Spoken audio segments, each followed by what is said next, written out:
Why am I here? I'm here to share with you a bit of my story and a bit of my thinking about what is happening in the Middle East, and especially for the Christians in the Middle East, and because I do believe and think that you have something to do with all that. In a globalized world, no country is too far.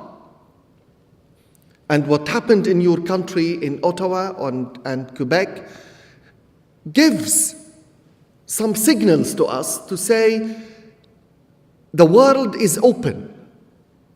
And what is happening in the Middle East is not a regional thing that, what on earth do we have to do with what is happening in the Middle East? Let them kill each other until they finish. If they can't coexist, if they don't like each other, what do we have to do with that? We like each other and we want to coexist. But I'm saying what is happening in the Middle East is affecting the whole world. And because of that, I'm here.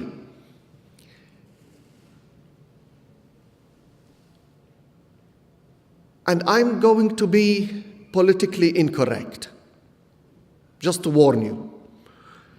And I'm going to ask difficult questions. So, bear with me. And after that, you can hammer me with as many questions as you want. Are we bold enough to name things in their names? Do we have the courage to ask the difficult questions that could challenge us as individuals and challenge our countries, religions, and institutions? I lived through 7 years in hell during the horrific civil war in Lebanon between 1981 and 1988. It was the height of the civil war in Lebanon. And I faced death many times. So I'm not here to theorize. I'm not giving you only theories. I lived every word I'm saying. I know as priests, we rarely live what we preach. But as a speaker tonight, I lived what I'm saying to you. You know that we don't live what we preach, I know. Times like those bring us incredibly close to our mortality. As we realize and experience the fragility of life in a way that pushes us to rethink the whole issue of the meaning and the purpose of life. Having survived all of the years of war in Beirut, I consider that every year after that is a gift from God. It's a bonus. Therefore, I decided to speak out.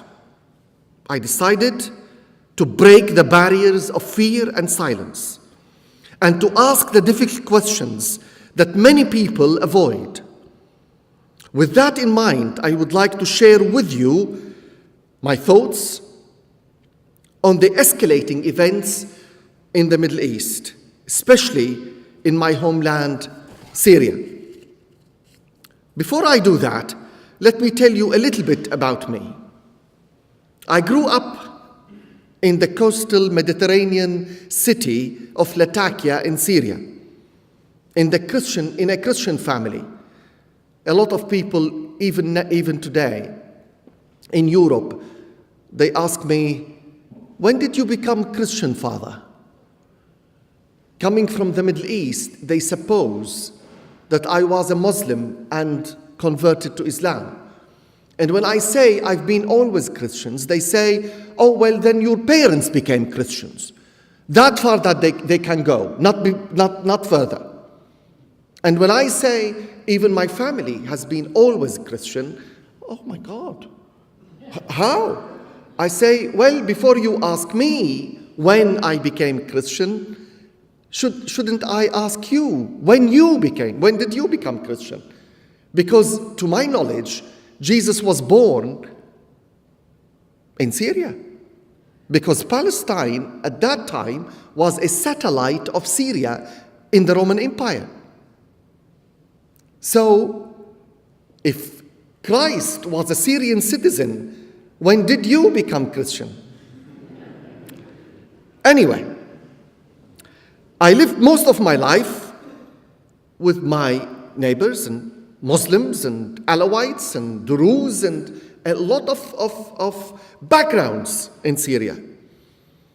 I had Muslim friends, neighbors, and my experiences are typical of life in the region.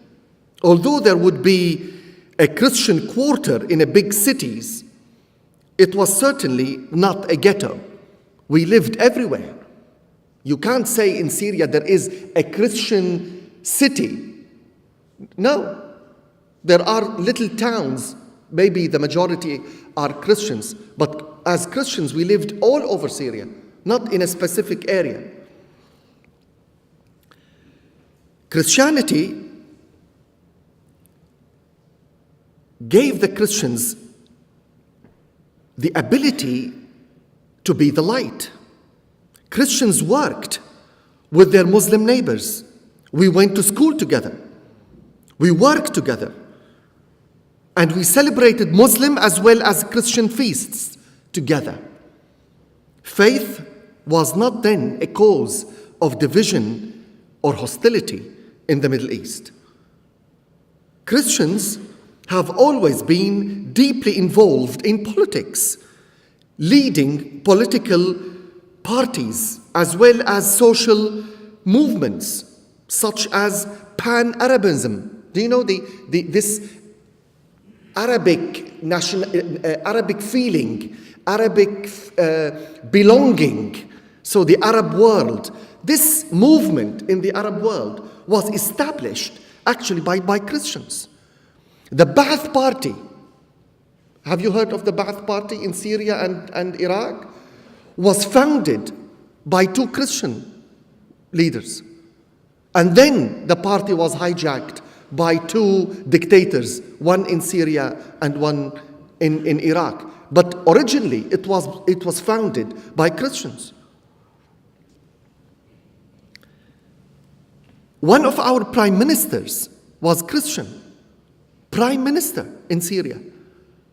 And he was at the same time the religious property officer in the cabinet for all religions, even for the Muslims. And also, he was one of the United Nations founders. If you go to New York, you see his name, Faris al-Khoury, as one of the UN founders. I am sure there are many more examples I can mention in the whole region. We did not live in the shadows. In our communities and countries, we did not hide. Let's all remember that Christianity was not exported from the West to the Middle East, as many would like to think. Our faith was born in the Middle East, and so much of the culture we discover in the Bible is Middle Eastern culture. If you don't understand the Middle Eastern cultures, it is very difficult to understand the culture of the Bible. Christ was not born under Big Ben, as I say that to the British, and not under the Eiffel Tower or the CN Tower in Toronto. He was born in Syria. The majority of the Middle East was Christian for nearly 600 years before even Islam started. Sadly, a lot of Muslims in the Middle East sometimes forget that Christianity started in Greater Syria, and they believe that our faith has been imported from the West, and that Christians are automatically agents of the West. Even more sadly, the West seems to see Christianity as Western phenomenon. And I tell you, in the last 17 years, more and more, I see and I saw before the last couple of years, we were invisible to the West. The West did not know that we even existed.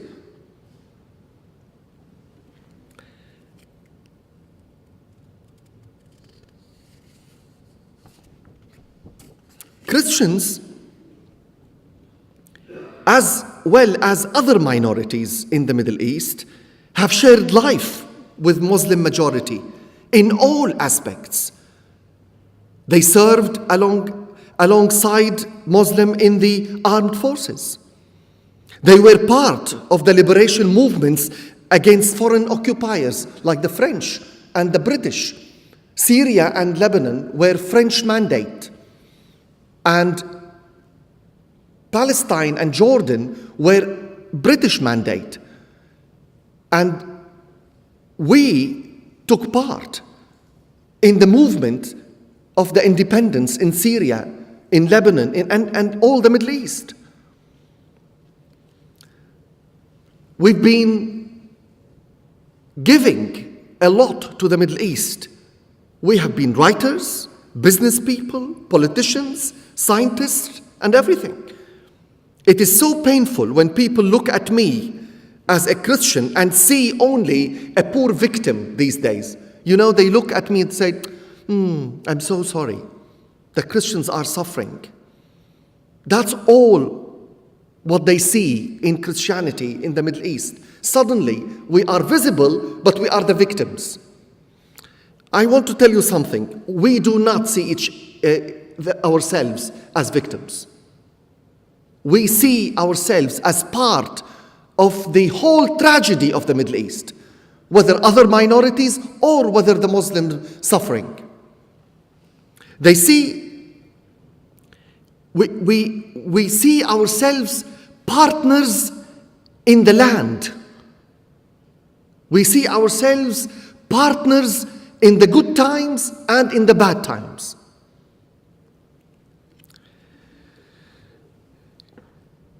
Unfortunately, we still need a lot of work when it comes to citizenship, because in the Middle East, the concept of citizenship is underdeveloped, and we need to look what citizenship means. One fact you must remember about people in the Middle East: we are religious by nature. It's almost by DNA. We breathe religion and faith. Even for people who have in their lives, practical life, they don't go to church or they don't go to the mosque, they have nothing to do with religion. Try to offend religion, any religion, in front of them. Suddenly, they become more Christian than Christ and more Muslims than Muhammad. Suddenly. Just, throw a word in front of them and see what happens. It would be devastating for the Middle East if the Christians and other minorities were to leave for two reasons. The first reason is that Muslims, if we left the Middle East completely, Muslims would have demonstrated to the whole world that they couldn't live with people of other faith, which is against Islam, as I and many Muslims understand it. The second reason why it is devastating, it is devastating for the Christians around the world. You know why? Because we would also have proven that we are not the body of Christ that Christ wants us to be.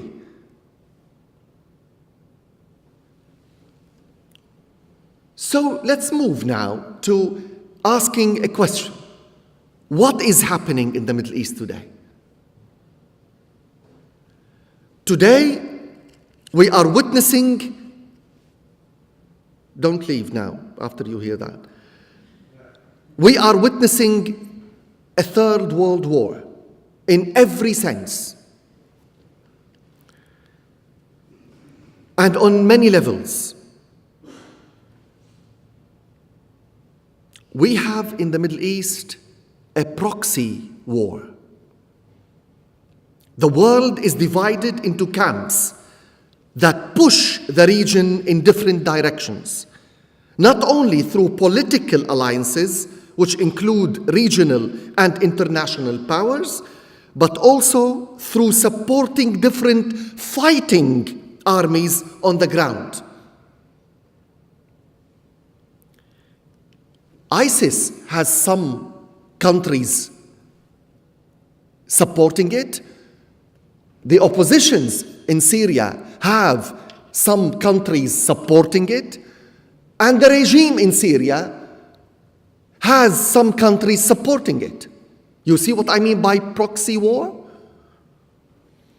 The violence that is taking place there has not been seen by the world since the Second World War. And the region, the Middle East, has not seen such atrocities, you know, since when?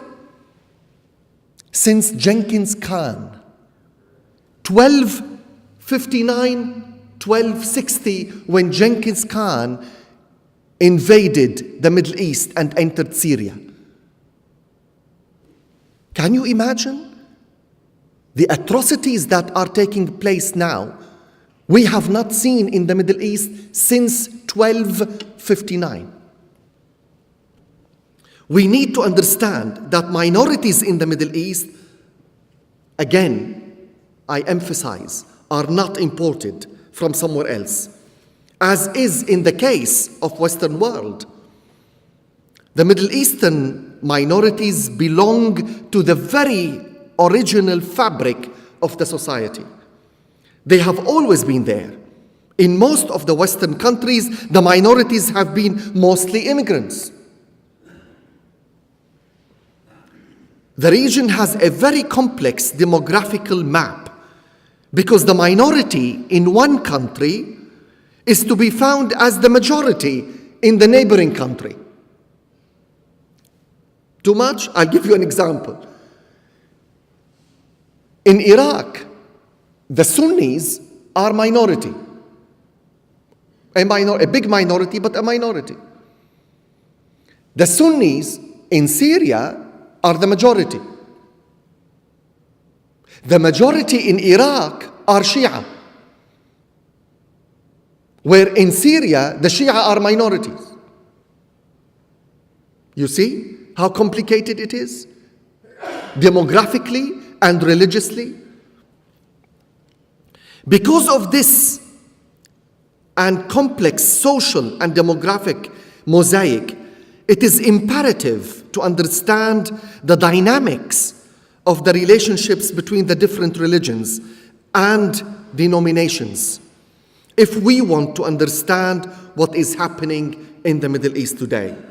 The violence and the political unrest that are taking place now are wrecking, destroying the whole social and religious structure that has shaped and strengthened the area for centuries. Now this structure is collapsing. In history, there was some minority persecution, but nothing like we are witnessing today. Christianity, in particular, has gone through some difficult patches, but we survived all the pressure and the persecution without reverting into violent retaliation. And even today, we do not retaliate with arms. The only exception was the Christian, what they used to be called the Christian militias in the war in Lebanon, in the civil war in Lebanon. There were Christian militias. This was the only exception since the Crusades. Because when the Crusades came, in the name of the church, Christians and Muslims fought the Crusades together in the Middle East.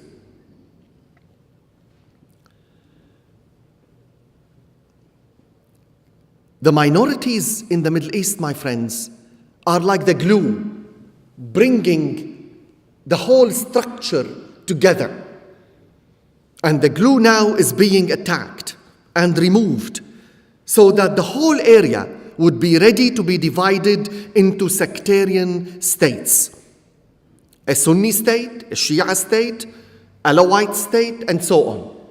So what ISIS is doing is helping to prepare the region to be divided by removing the glue, removing the minorities, by killing the minorities and displacing the minorities. Why are the minorities in Syria and Iraq persecuted today by ISIS, which is the most vicious and aggressive terrorist organization in the world? The first thing we must understand is that ISIS was not created by chance or accidentally. Just suddenly we woke up, there was ISIS. The second important fact we should be aware of is that ISIS was and is not funded by some rich individuals, but rather governments in the East and even in the West. The sectarian cleansing that ISIS is executing today, as I told you, to prepare the region to be divided into sectarian states. Because the first division we suffered, I don't know if you have heard ever in your life, and I doubt very much that you have, because that should be always undercover. Have you heard of the Sykes-Picot Agreement? Well, okay, good. I'm glad some of you have. The Sykes-Picot Agreement is Mr. Sykes, the British, and Monsieur Picot, the French, sat on a high tea, English high tea, of course, and divided the area in 1916.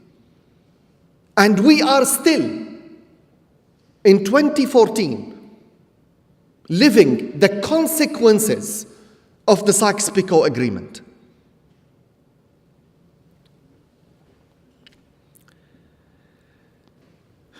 ISIS is hijacking Islam to brainwash young people, recruiting them to fight, especially in Iraq and Syria. This allows ISIS to take full advantage of the chaos spread in those two countries as a result of a raging war there. Christians and other minorities have suffered death or displacement in every city, in every town or village that ISIS invaded.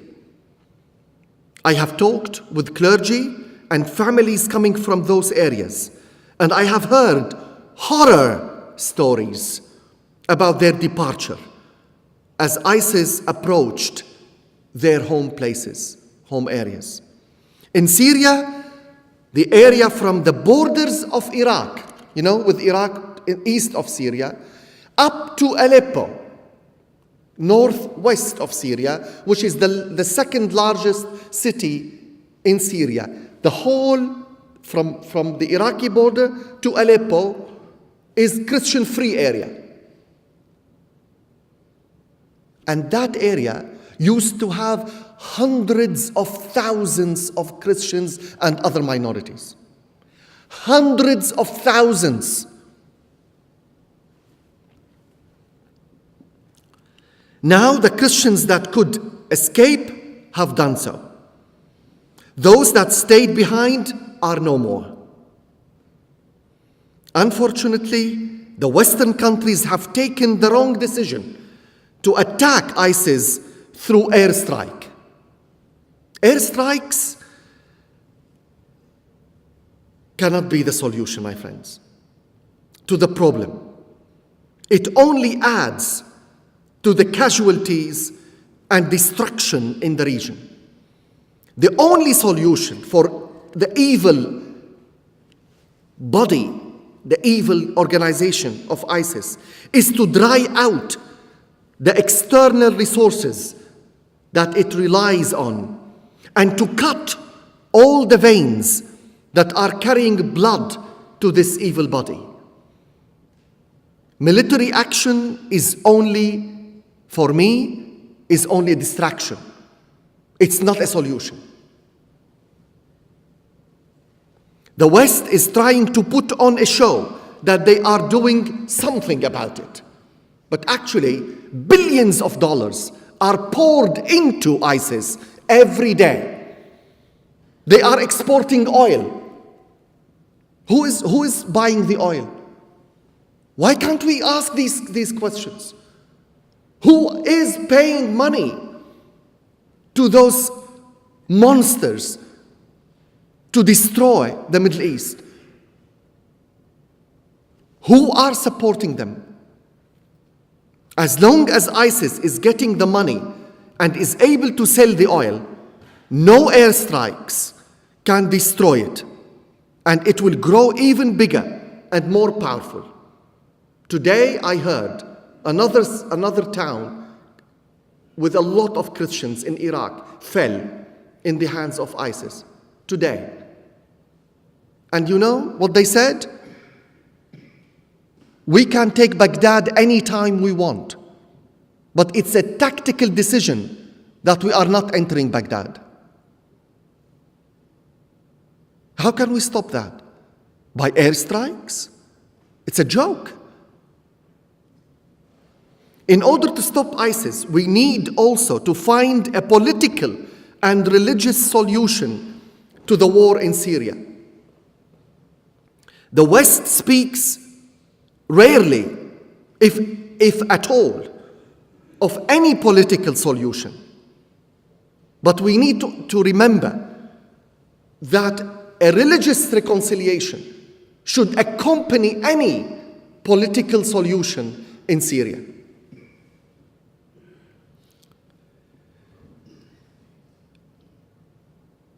My friends, when we have enemies, we need dialogue. When we have friends, we have company and life together, right? So dialogue is not there to serve friends. I didn't have dialogue with John Paul today. I lived with him because we considered each other friends. I didn't conduct dialogue with him all day. It would have been awful. Because he's a friend, he's a brother in Christ. Who needs dialogue? Enemies. Those who are in conflict. Those who clash need dialogue. Why are we shying away from pushing dialogue into areas of conflict around the world? When the Western countries decided to arm the Syrian oppositions, they gave me, as a Syrian, also as a priest, who loves his country, a signal that they do not want the war to stop. We all know that neither the regime nor the oppositions can obtain military victory because both sides are being pumped with weapons. The only solution to the conflict is dialogue, not more weapons. Do you put out a fire by pouring gasoline on it? Many of the opposition leaders might ask, and they have asked me, Father, how can we dialogue with a dictator? And I say to them, You both have blood on your hands, and dialogue is not made for friends, it is made for enemies. Friends do not have dialogue, they have common life, which includes conversations in many different ways. But enemies are the ones who need dialogue to sort out their differences and find ways to communicate in order to stop the bloodshed. The oppositions, my friend, the opposition in Syria failed to give the Syrian people an alternative political program that could capture their imagination. They also failed to send the right messages to the minorities to win their support. They welcomed Islamic extremists as part of their forces, which sent a very wrong message, and they made many Syrians, Sunni included, Muslims included, doubt the sincerity of their motivations. I can assure you that the vast majority of the Syrians want the change and want the reform, but what we do not want is the destruction of our country. The struggle of the regime and the oppositions is based on the thirst of power. Both sides want the power at every expense, regardless how many people are killed or displaced. Now, you might ask the question, why on earth should we in the West care about this entire dilemma, fiasco, complicated and horrible problem in the Middle East? Sitting in St. John, in Canada, why would I care? My friends, I think religious extremism is not the problem of the Middle East alone. It is spreading rapidly all over the world, and the proof of this can be found in the many thousands of young people, men and women, leaving their work, their universities, their schools, their families, from all over the world to fight with ISIS. Can you imagine? Thousands of young people, don't tell me they are not educated. They are leaving their universities to fight with ISIS in Iraq and Syria. Terrorism, which is based on religious fanaticism, is the problem of the whole world. And as long as the Middle East is in war, it will always export terror and bloodshed to the rest of the world. The international community must be aware that the warlords want the war in the Middle East to stay raging and in time spread to more countries. Therefore, we are all responsible to stand up and raise our voices and make pressure on our politicians to start the political process in Iraq and Syria to end the devastation and the human tragedy there. I'm here today to urge you to ask the difficult questions that many of our politicians do not want us to ask, and also the media is avoiding. It is time to raise our voices and start being a prophetic voice in the society, which does not fear anyone who is trying to silence us. When we see evil around us, it is our responsibility to create a counterforce, equal in power, opposite in direction. Religion is an important part of the conflict. We have to admit, my friends, religion, I don't believe a second when some people in London, they used to say, oh, well, Father, it's all about politics. Yes, it is politics, but it is also religion. And we have to make religion part of the solution. Otherwise, political solution alone does not work in the Middle East.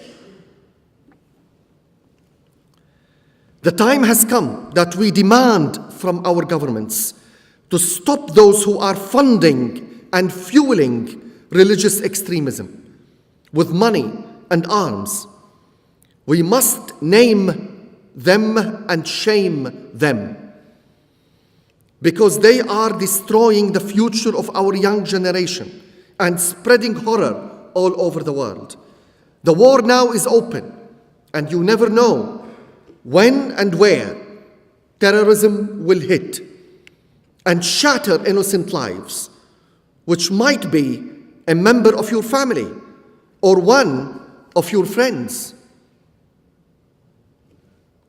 Today, we said goodbye to a soldier in Ottawa.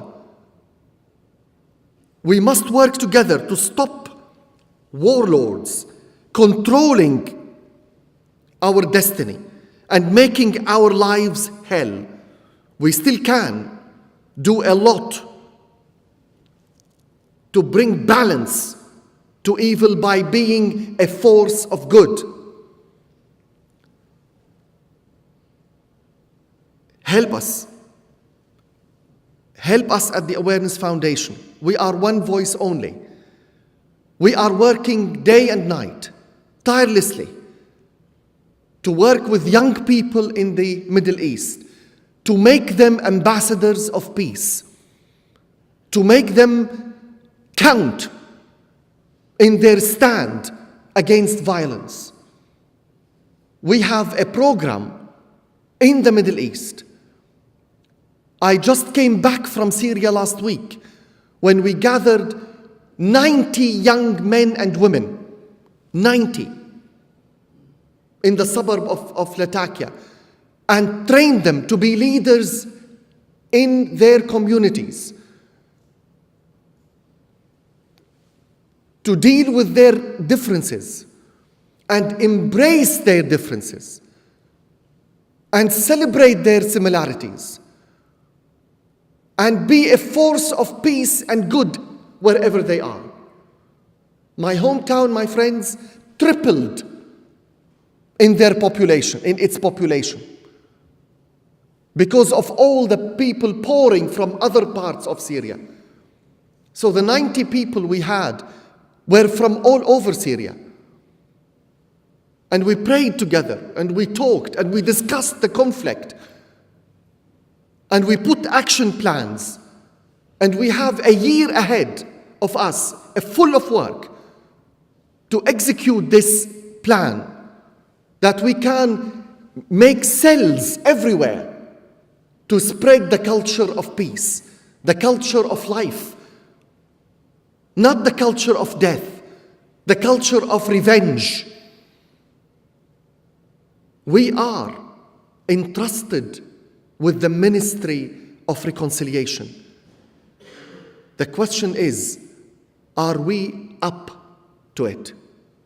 Are we ready to be counted as Christians not only by name, but by action? Thank you very much.